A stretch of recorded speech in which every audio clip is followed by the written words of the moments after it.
안녕하세요. 미카엘택시 미카엘입니다. 이 법인택시 기사들이 삶이 고달프다고 힘이 들다고 합니다. 그래서 정부의 정책이 잘못되어서 법인택시 기사에 대한 정책을 펼치지 않아서 힘들다고 합니다. 또한 법인택시 회사의 갑질로 인해서 또 힘들다고 합니다. 회사의 산학금제일 경우에는 산학금제를 내고 내가 가져가는 금액이 적어서, 아니면은 전액관리제인 경우에는 전액관리제의 기준금을 내고 내가 가져가는 금액이 적어서, 그래서 결국은 수입이 감소해서 법인택시를 그만둔다고 합니다.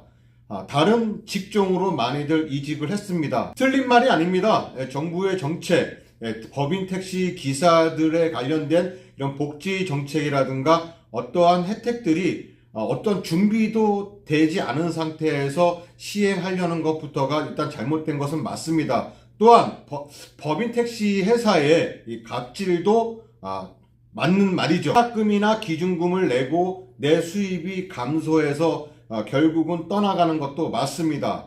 그렇다면 변화하는 것을 두려워해서는 안 됩니다.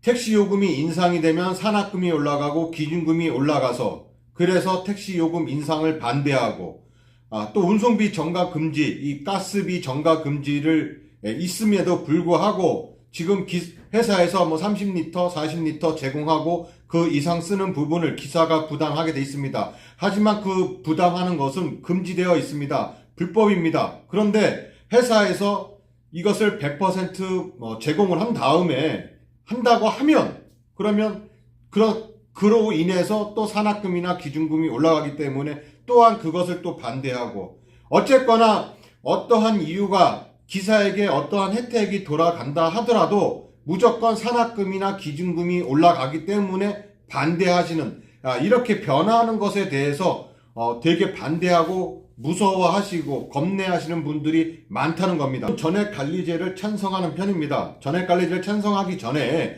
근데 전액관리제를 시행하기 전에 그전 6년 7년 전부터 운송비 정가 금지라는 것을 법으로 만들어놨습니다. 그런데도 불구하고 아직도 많은 회사들이 운송비 정가를 아직도 기사에게 하고 있습니다. 특히 이 가스비 같은 경우 30리터, 40리터를 주고 기사에게 나머지 추가된 부분을 부담시키는 이런 회사들이 엄청나게 많습니다. 그래서 제가 그런 회사들을 있으면 저한테 제보를 해달라고 해서 제가 몇 군데에다가 시에다가 전화를 하고 했습니다만, 시에서는 적극적인 시에도 있었고, 그렇지 않고 미비하게 좀 미미적거리는 그런 시도 있었습니다.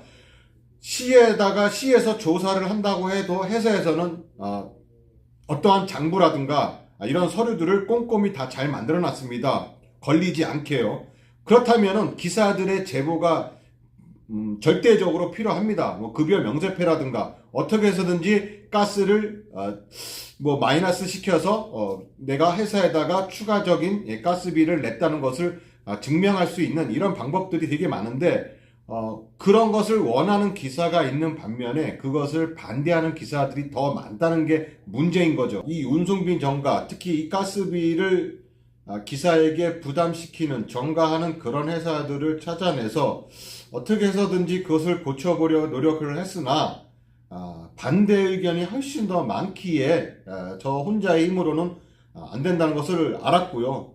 이것은 노조에서, 한국노총이나 민노총에서 그것을 조사를 하고 이렇게 나서는 경우밖에 없습니다. 특히 나서서 조사를 하는 것보다는 각 회사의 단체에서 어느 회사의 노조가 이렇게 나서서 우리 회사가 이러한 실정이니 이것 좀 우리 힘으로 부족하니 좀 와서 좀 도와달라라고 이렇게 이야기를 해야 되는데, 노조 자체부터가 회사와 같은 생각이고 또 이것을 산학금 인상이 되는 그런 조건 때문에 또 반대하는 그런 분들이 많아서 함부로 나설 수도 없고, 아주 결국은 택시 발전을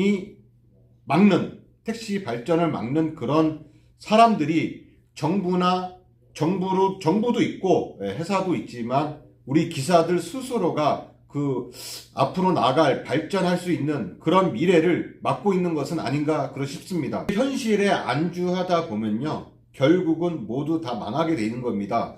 그러면서 회사의 갑질이 어쩌고 저쩌고 노조가 어쩌고 저쩌고 이렇게 욕할 필요가 없는 것입니다. 우리 회사의 노조가 어영 노조이고 그렇다고 하면은 그 상위 단체한테 도움을 요청할 수도 있는 거고, 여러 유튜버들 많지 않습니까? 그런 유튜버들한테도 이런 자료 제공해서 이렇게 됐다, 우리 회사가 이러이러한 일정이다, 도움을 요청한다 라고 할 수도 있는데 그러신 분들이 거의 없습니다. 저 또한 법인택시 기사이기에 그런 것을 막고자 물론 불법인데도 불구하고 회사에서 이뤄지는 일들이 많습니다. 하지만 그런 불법들이 우리 기사에게 유익하고 이익이 되는 그런 거라면 사실상 눈 감고 있습니다. 하지만은 우리 기사에게 불이익이 된다고 하면 나서서 그것을 고쳐보려고 노력을 했습니다만 제 혼자의 힘으로는 부족인 것 같습니다. 거의 대부분 분들이 이 변화를 무서워하시고, 그 다음에 산학금제에서 전액관리제로 가는 것도 두려워하시고, 다시 또 전액관리제에서 산학금제로 가시는 것도 또 두려워하시고, 그냥 이대로 아무것도 변하지 않았으면 좋겠다, 그냥 이대로 쭉 갔으면 좋겠다 라고 생각하시는 분들이 워낙에 많기 때문에 변화가 안 되고 발전이 안 된다고 생각을 합니다. 택시 다 죽는다, 이러다가 우리 법인 택시 기사들 다 떠나간다, 이렇게 푸념만 할 것이 아니라 우리 스스로가 변화하려고 노력을 해야 된다는 겁니다. 회사 탓, 정부 탓을 하기 전에, 정부와 회사를 탓하기 전에 우리 스스로가 변화하고 발전해 나가려고 스스로 노력을 해야 된다는 겁니다. 근데 그렇게 변화하려는 것을 두려워하시는 분들이 너무나도 많기에 우리 법인택시의 미래는 어둡다고 생각을 합니다. 이상 미카엘 택시 미카엘이었습니다. 감사합니다. 시간이 지나가잖아. 감정선 궤도를 지나. 시간이 지나가잖아. 자, 구독은 저에게 큰 힘이 됩니다. 감사합니다.